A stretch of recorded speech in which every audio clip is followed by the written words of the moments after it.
36 जिल्हे, 36 बातम्या. News G9 Maharashtra. उत्तर तुमच्या प्रश्नांची.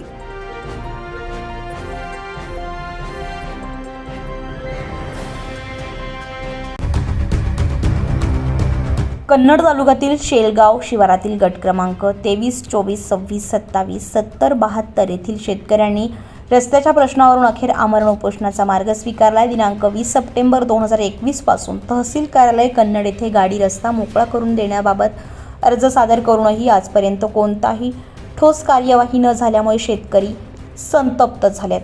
वारंवार तहसील कार्यालयाच्या चक्रा मारूनही न्याय न मिळाल्यामुळे गट क्रमांक 70 येथील त्रस्त शेतकरी दिनांक 19 मार्च 2026 पासून आमरण उपोषणास बसलेत. या संदर्भात तहसीलदार कन्नड, उपविभागीय अधिकारी कन्नड, पिशोर पोलीस ठाणे तसेच जिल्हाधिकारी कार्यालयास पूर्वसूचना देण्यात आली आहे. उपोषणकर्ते फकीरराव मनगटे यांनी स्पष्ट इशारा दिला आहे की रस्त्याचा प्रश्न तात्काळ सोडवला नाही तर आंदोलन अधिक तीव्र करण्यात येईल. उपोषणादरम्यान कोणताही अनुचित प्रकार घडल्यास सर्वस्वी जबाबदारी संबंधित प्रशासनाची राहील. या प्रकरणावर माजी आमदार हर्षवर्धन जाधव यांनी तीव्र प्रतिक्रिया देऊन प्रशासनावर टीका केली आहे. त्यांनी सांगितले की शेतकऱ्यांच्या मूलभूत हक्काचा प्रश्न इतक्या वर्षांपासून प्रलंबित ठेवणे ही अत्यंत गंभीर बाब आहे. प्रशासनाने तात्काळ हस्तक्षेप करून रस्ता उपलब्ध करून द्यावा, अन्यथा शेतकऱ्यांच्या आंदोलनाला माझा पूर्ण पाठिंबा राहील. सध्या परिसरामध्ये तणावपूर्ण वातावरण असून प्रशासन काय भूमिका घेते याकडे सर्वांचंच लक्ष लागलं आहे. मी नाही बसलो उपोषणला, ही सगळी बसली आहे. मी फक्त भेट द्यायला आलो आहे आणि मला सरळ सरळ हसू येते या सगळ्या गोष्टीचं. कारण की ज्या वेळेला यांचा निकाल लागलेला आहे तहसील लेवलला, त्याच्यानंतर SDM लेवलला, त्याच्यानंतर ॲडिशनल कलेक्टर लेवलला अनुपालन करण्याच्या ऐवजी इथे तहसीलदारांचं जे मागे होऊन गेलेले तहसीलदार आहेत त्यांनी पुनर्चौकशीचा एक ऑर्डर पास केली. अर्थात ज्या वेळेला वरिष्ठ अधिकारी ऑर्डर देतात त्याच्यातही सुनावणी होऊन ती ऑर्डर दिलेली असते.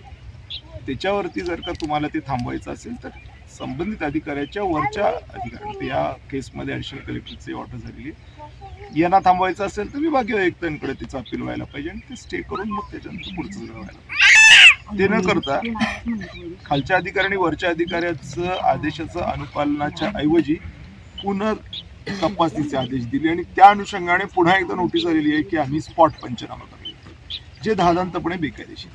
ही गोष्ट आत्ताच्या तहसीलदारांना मी सांगितली आहे. ही गोष्ट बेकायदेशीर गोष्ट आहे जी तुम्ही स्पॉट पंचनामा करायला गेला आहे.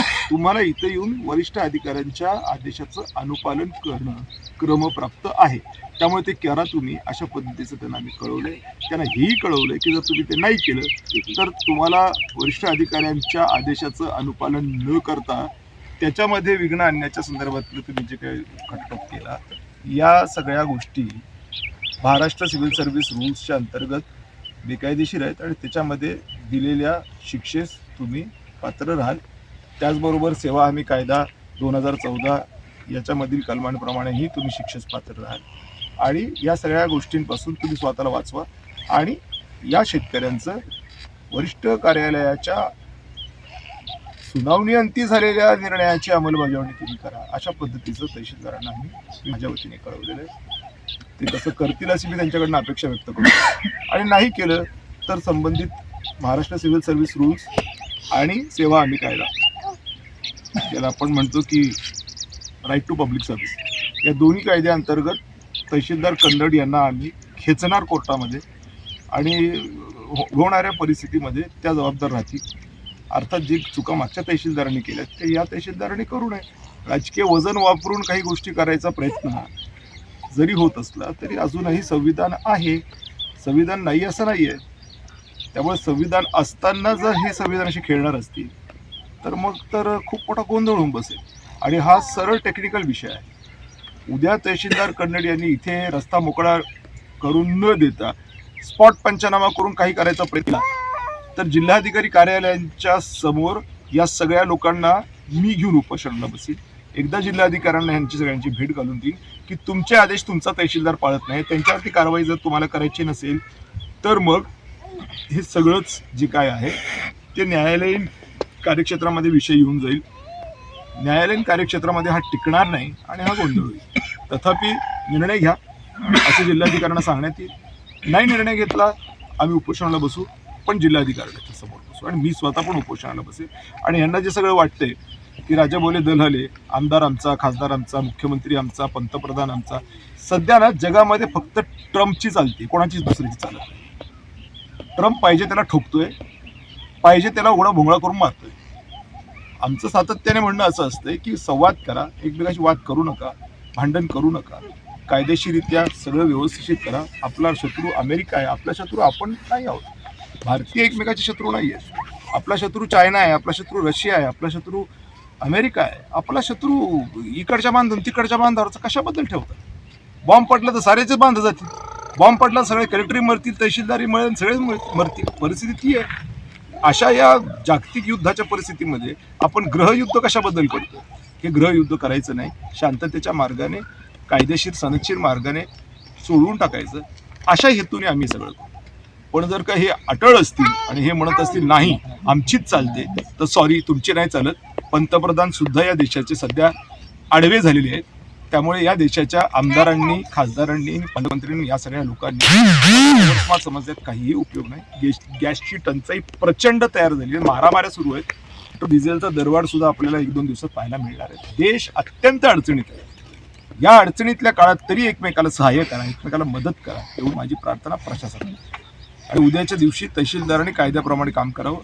बेकायदेशीर जातील तर मग त्यांच्यावरती काय कारवाई करायची ती योग्य पद्धतीने आम्ही पुढं करू. 4 वर्ष आमचे ऑलरेडी गेलेले आहेत, अजून 6 महिने जातील. पण मग या वेळेला हा सूर्य हा जयद्रथ आम्ही करू. धन्यवाद. पत्रकार सत्यम गवळी आज शेलगाव येथे आलेला असता इथे उपोषणाला बसलेले काही मान्यवर आहे, आपण त्यांची प्रतिक्रिया जाणून घेऊ. भाऊ, तुम्ही किती दिवसापासून उपोषणाला बसलेले? मला आज 4था दिवस आहे. तुमच्या प्रमुख मागण्या काय? आमच्या प्रमुख मागण्या ह्याच आहे की आम्हाला तहसीलदार साहेबांनी लवकरात लवकर रस्ता मोकळा करून द्यावा बा. तुमचा रस्ता कुठून कुठपर्यंत आहे? तरी आमचा रस्ता आता रस्ता आपल्या सर्व नंबर बांधणी मंजूर करून दिला साधारण आम्हाला. किती अंतरावर रस्ता आहे? तो आहे कमी कमी 500 ते 600 फूट अंतर आहे त्यात. नंतर पुढे आमचीच जमीन लागते मग. तर तुमच्याकडे आजपर्यंत कोणी वरिष्ठ कार्यालयातून कोणी आले होतं का? कधी आज का? आजपर्यंत, आज 4 दिवसामध्ये? नाही, याच्या आधी हा मंडळ तिकडे आले होते पहिल्या दिवशी. हां. पण परंतु ते पहिल्या दिवशी वापस गेले. नंतर ते डॉक्टर मॅडम आले होत्या. तहसीलदार वगैरे कोणी नाही, तहसीलदार साहेबनी आली. तुमच्या आरोग्याची काळजी घेण्यासाठी कोणी डॉक्टर वगैरे आले होते का? डॉक्टर आले होते एक दिवस, आज आले होते परत. पण आज आम्ही चेक करून दिलं नाही त्यांना. मग तुम्ही ट्रीटमेंट घेतली का? नाही, आमच्या मागण्या पूर्ण होईपर्यंत आम्ही ट्रीटमेंटच घेत नाही आता. बरं. मग तुम्ही तुमच्या मागण्या पूर्ण होईपर्यंत उपोषण सोडणार नाही? नाही, उपोषण नाही सोडत आम्ही. तुमचं उपोषण म्हणजे आमरण उपोषण आहे का कसं? आमरण उपोषण. न्यूज जिनेन महाराष्ट्रासाठी सत्यम गवळी, कन्नड.